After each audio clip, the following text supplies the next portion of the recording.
पहिल्यांदा आला तिथे. काय घेणार? नाही नाही, काही नको. तुम्ही भेटलात, आम्हाला माफ केलं, ते खूप आहे आमच्यासाठी. येतो आम्ही. हो.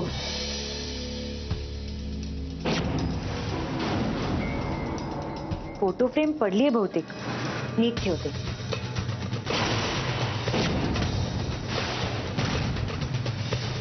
माझ्या बायकोचा फोटो आहे हा. ठेवेन मी.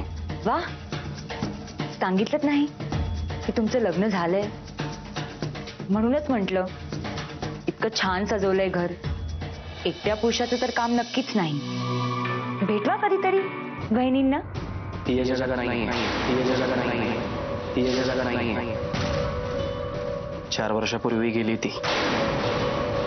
ओ, आय एम रिअली सॉरी. मालक, याचं काय करायचं?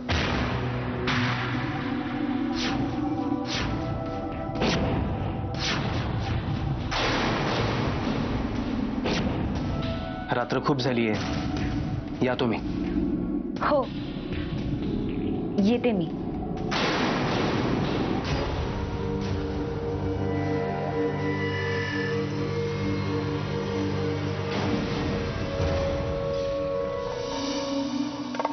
झाला समाधान की अजून काही बाकी आहे? माझा ऐक रोमिला, अजून तू आपल्याला काय काय करायला लावणार आहेस? की आता अने आणि वहिनींच्या पाया पडायच्यात आपण जाऊन? या घरात कुणी बाई माणूस नाहीये, पण हे जर खरं असेल तर ती साडी, ते दागिने, काहीतरी गडबड नक्कीच आहे. रोमिला, हं? काय झालंय? अशी गप्प का बसलीयस? नाही, ते मी आपला फोन विसरले. मला जाऊन जरा घेऊन यावं लागेल. आत्ताच जाते, येते मी. रोमिला,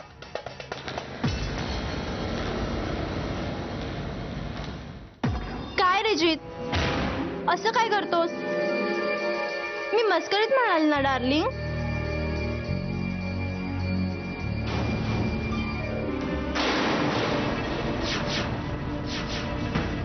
डोळे उघड ना जीत. सॉरी म्हणाले ना. ठीक आहे, जा, नको उघडूस डोळे. पण मीही हळणार नाही अजिबात. इथेच बसून राहील आणि जेव्हा तू डोळे उघडशील तेव्हा फक्त मला पाहशील. हरणार नाही मी अशी. मला ही जान्हवी विश्वजित उगाच नाही म्हणत. शेवटी बायको आहे मी तुझी.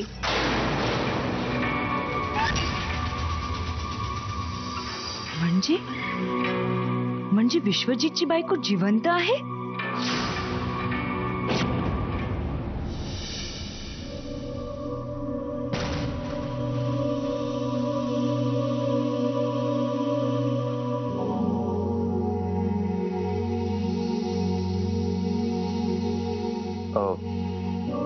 रोमिलाने विश्वजितला सगळ्यांसमोर असं म्हणायला नको होतं.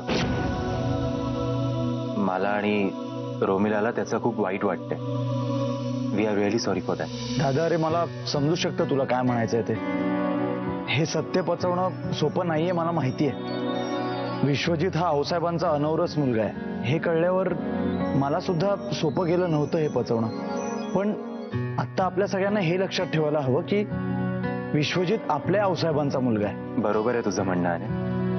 आणि भाऊजी, याच भीतीमुळे आऊसाहेबा वाडा सोडून निघून गेले. आपण विश्वजितना स्वीकारू शकू का नाही अशी त्यांना भीती वाटली आणि म्हणूनच त्या घर सोडून निघून गेल्या. पण आऊसाहेबांना जर परत आणायचं असेल ना, तर विश्वजितनं आपल्याला समजून घ्यावंच लागेल भाऊजी. वहिनी, मला पटतंय तुमचं म्हणणं. एका अर्थी आता विश्वजितही आपल्यातलाच आहे आणि आपण त्याला आपलंच मानत नाही आहोत. इकडेच आपलं चुकतंय कदाचित. Sorry, really very sorry. दादा, अरे माफी मागायची काहीच गरज नाहीये. तू हे सगळं मनापासून म्हणतोयस ना, मग झालं तर. आणि तसंही तो आता आपल्याबरोबर राहणारच नाहीये, त्यामुळे त्याला स्वीकारणं जास्त सोपं नाहीये का? एकटा आहे तो बिचारा. या जगात त्याचं दुसरं कोणीच नाही, फक्त आपण. त्यामुळे आपण त्याला सांभाळून घ्यायला नको का? पण त्याला कोणीच नाहीये असं कसं तुम्ही म्हणू शकता? कोणीतरी असेल ना, बायको, एखादी गर्लफ्रेंड, काय अनय, असेल ना कोणीतरी. काही म्हणाला का तो तुम्हाला? जर अशी कुठली तरी मुलगी आहे तर आपल्याला तिला भेटायला हवं. रोमिला, विश्वजितची बायको मरून 4 वर्ष झाली आहेत. नाही, असं कसं होऊ शकतं? विश्वजितची बायको मेलेली नाहीये. काहीतरीच बडबडू नकोस रोमिला. विश्वजित स्वतःच आपल्याला म्हणाला ना की त्याची बायको मेलीये म्हणून. मग आता हे अचानक काय चाललंय तुझं? विश्वजित हे कधी म्हणाला? मगाशी मी आणि रोमिला विश्वजितच्या घरी त्याची माफी मागायला गेलो होतो, तेव्हा झालं आमचं बोलणं. रॉमिला, तू मगाचपासून खूप अस्वस्थ दिसतेस. काही सांगायचंय का तुला? ते काय करतेस तू रोमिला? विश्वजितचं हे रहस्य स्वतःकडे लपवून ठेव. याचा वापर तू योग्य वेळी योग्य प्रकारे करून घेऊ शकतेस. विश्वजितला आपल्या बाजूने वळवण्याचा हाच एक चान्स असू शकतो. गप्प रहा रोमिला, गप्प रहा. अगं सांग ना, काय झालंय? नाही, ते काय ना, विश्वजितचं घर बघून मला वाटलं की त्याच्या आयुष्यात कुठली तरी बाई नक्कीच असणार. किती नीट नेटकं घर आहे ना त्याचं, म्हणून मला वाटलं की जान्हवी जिवंत आहे म्हणून.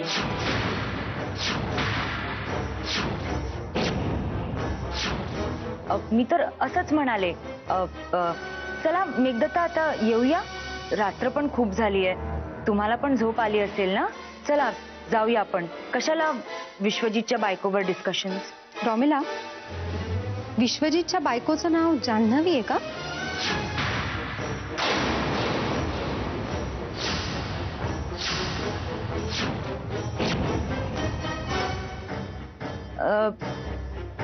नाही, मला नाही माहित. ऍक्च्युली काय झालं की जान्हवी हे नाव किती सुंदर आहे ना. खूप आवडतं मला हे नाव. खूपच ब्युटिफुल नेम आहे, म्हणून असंच तोंडून निघालं. चला मेघदत्त, जाऊया आता. खूप रात्र झाली, मला झोप येते, डोकं पण दुखतंय माझं. हा, चला येऊया. Good night. Good night. Good night. किती विचित्र आहे ही, एकदम धांदरट.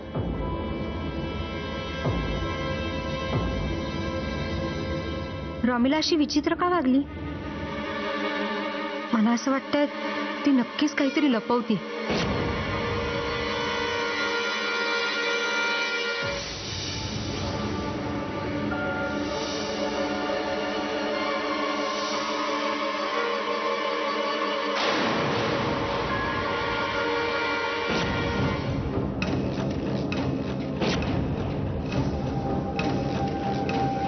आणि मग मी विश्वजितच्या घरातून पळून आले. अगं पण हे सगळं कसं शक्य आहे? मग मी काय खोटं बोलतेय? मी स्वतःच्या डोळ्यांनी पाहिलंय. त्याची बायको जिवंत आहे. तिचं नाव जान्हवी आहे. पण मग हे सगळं त्यांनी आपल्यापासून लपवलं कशासाठी असेल? तेच तर शोधून काढायचंय. हे सगळं लपवण्यामागे त्याचं रिझन काय आहे? जर ते आपल्याला कळलं ना मेघदत्त, तर आपण विश्वजितला आपल्या बाजूने वळवू शकू आणि त्याला आपल्या इशाऱ्यावर नाचवू शकू. मग हे आपण करायचं कसं? ते तू माझ्यावर सोड. फक्त एकदा त्याच्या बायकोला भेटू दे, सगळं आपोआप बाहेर पडेल. त्याने आपल्याला माफी मागायला लावली होती ना. नाही त्याला आपल्या तालावर नाचवलं ना, तर नावाची रोमिला नाही. आता हा डाव आपलाच आहे.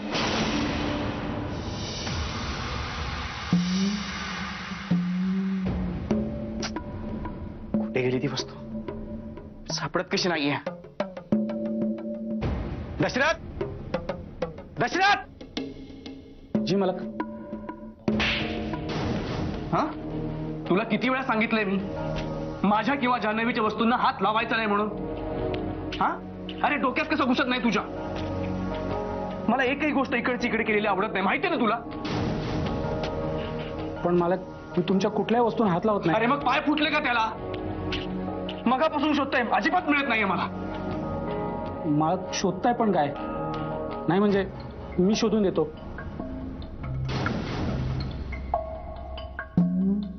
जाऊ दे तुझा. अरे जा ना.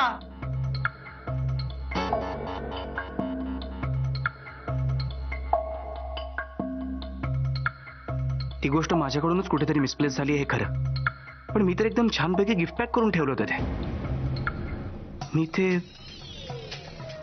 मी ते सरनोबतांच्या वाड्यात तर विसरलो नाही ना. नाही, मी हा मूर्खपणा कसा काय करू शकतो? जान्हवीसाठी घेतलेलं गिफ्ट मी तिथे कसं काय विसरू शकतो? ते आता कोणाच्या हाताला तर लागणार नाही ना. काहीच खरं नाही. सगळ्यांना जान्हवीबाबत कळेल आणि मग नाही, हे होऊन चालणार नाही. जान्हवीबद्दल सरनोबतांना कळता कामा नये. काहीतरी करावं लागेल मला. काय करता येईल? गुंडप्पा मामा, हो, त्यांचीच मदत घ्यावी लागेल मला आता.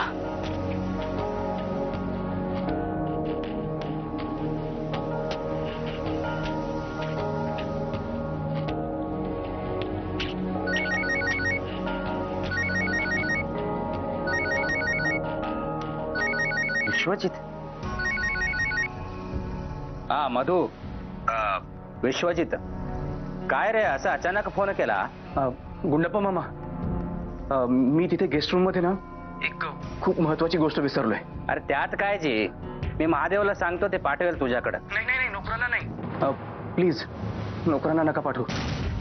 तुम्ही स्वतः जा आणि तुमच्याकडे ठेवा ती वस्तू. मामा, खूप महत्वाची गोष्ट आहे ती. प्लीज तुम्ही स्वतः जा. अरे तू काय बी काळजी करू नको, बघ मी स्वतः बघतो ते. आणि मी म्हणतो तू इकडे यायचा त्रास कशाला घेतो? मी स्वतः येतो पोहोचवायला. अहो, जेवढं सांगितलं तेवढं करा तुम्ही. हा, तुम्ही स्वतः जा, मी पोचतोच लवकर. हा ठीक आहे.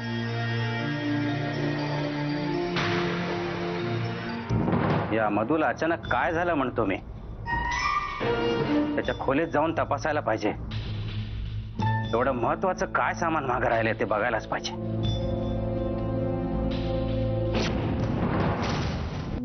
अरे वा, का ते गेस्ट रूमची चावी तुमच्याकडे आहे का जी? नाही, महादेवला विचारलं मी, त्याने म्हणलं तुमच्याकडे आहे म्हणून. हो, मी त्यांना रूम साफ करायला सांगितली होती ना, माझ्याकडेच ठेवली. मला जरा काम आहे, थोडं देता? ह्यात विचारायचं काय, देते.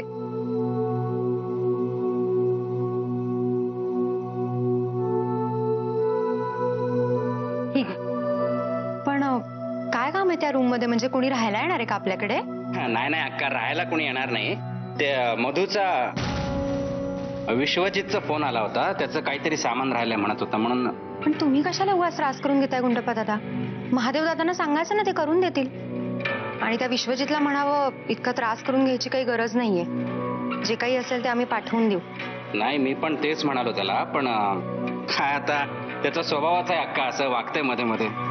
म्हणत होता खूप महत्वाचं सामान आहे, गुंडप्पा मामा तुम्ही स्वतः जा, चेक करा, तुमच्याकडे ठेवा म्हणून. त्यांनी स्वतः येणार आहे घ्यायला ते. इतकं काय मोठं असेल तिथे? आणि इतकंच जर काही महत्वाचं असतं तर महादेव दादांनी जेव्हा रूम साफ केली तेव्हा त्यांना दिसलं असतं ना. तेच की, मी येतो बघून, मग तुम्हाला चावी देतो. नाही, मी सुद्धा येते तुमच्या बरोबर. तेव्हा का तुम्ही कशाला उगाच त्रास करून घेत? त्रास काय त्यात गुंडप्पा दादा? अनायसे तुम्ही रूम उघडतच आहात ना. मला पडदेही साफ करायचे, तिथले महादेव दादांना द्यायचे. चला आपण जाऊ. ठीक आहे. देवा रे देवा, या मधूचं पण काय हरवलं ना तेच कळत नाही बघा. अख्खी खोली शोधली बघा, पण काहीच मिळालं नाही. खरंच काही हरवलंय का गुंडप्पा दादा? का त्यांना असंच वाटत होतं? तर त्याच्या बोलण्यावरून तरी असं वाटत होतं बघा. जी काय गोष्ट राहिली ना ती खूप महत्वाची आहे बघा, आणि ती जर त्याला मिळाली नाही तर त्याचं खूप नुकसान होईल जी. हे बघा, ते विश्वजितच माझी आठवण काढत असणार बघा. तो ज्या प्रकारे अस्वस्थ होऊन फोनवर बोलत होता ना, तो आता माझ्या नावाने शंका करत असणार जी. थांबा, मी पाणी देते. देवा, काय रे हे? पाणी संपलंय. गुंडप्पा दादा, तुम्ही एक काम करा, खाली जाऊन पाणी पिऊन या, तोवर मी बघते इथे काही सापडतंय का. नाही रेवा, का उगीच तुम्ही कशाला त्रास करून घेताय? मी बघतो. अहो, त्रास कसला त्यात? जा बरं, जाऊन पाणी पिऊन या लवकर, मी बघते काही सापडतंय का. बर.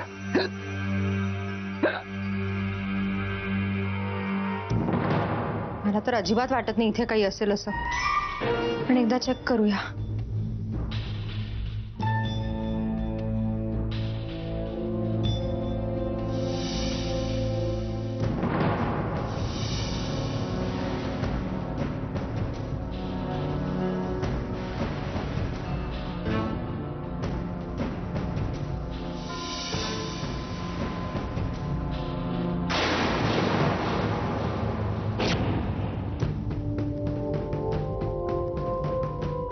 जान्हवी फ्रॉम विश्वजित.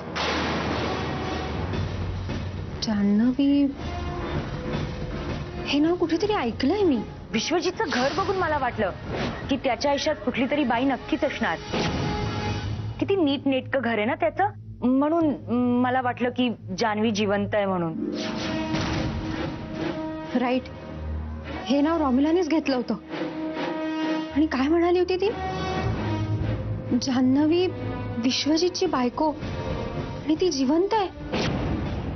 तुम्ही माझ्या बायकोला ओळखत नाही म्हणून असं बोलताय तुम्ही.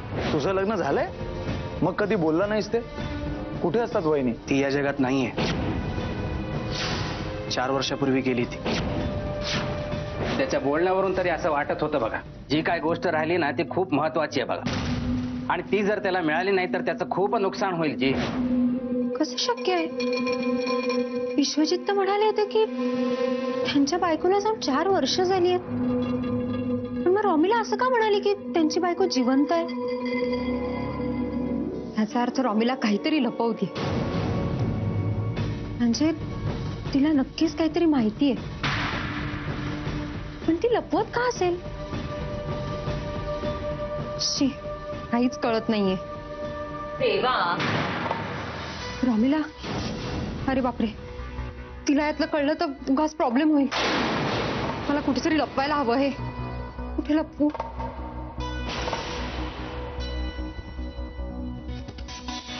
तू काय करतेस इथे? अगं पडदे खूप खराब झाले होते ना, धुवायला टाकायचे. इतके नोकर असताना? अगं हो, पण ते दिवसभर कामात असतात ना, म्हणून म्हटलं माझी थोडीशी मदत होईल त्यांना. पण तू इथे काय करतेस? काही काम होतं का?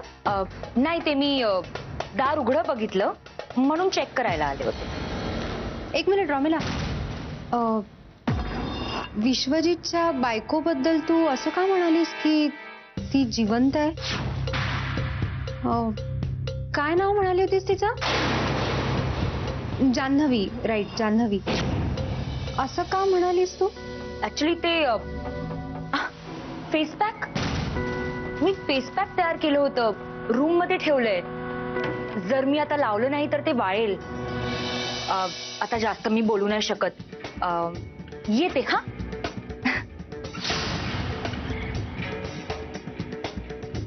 काय गडबड आहे ही? नक्कीच काहीतरी गोंधळ आहे, आणि याचं उत्तर मला एकाच ठिकाणी मिळेल. विश्वजितचं घर.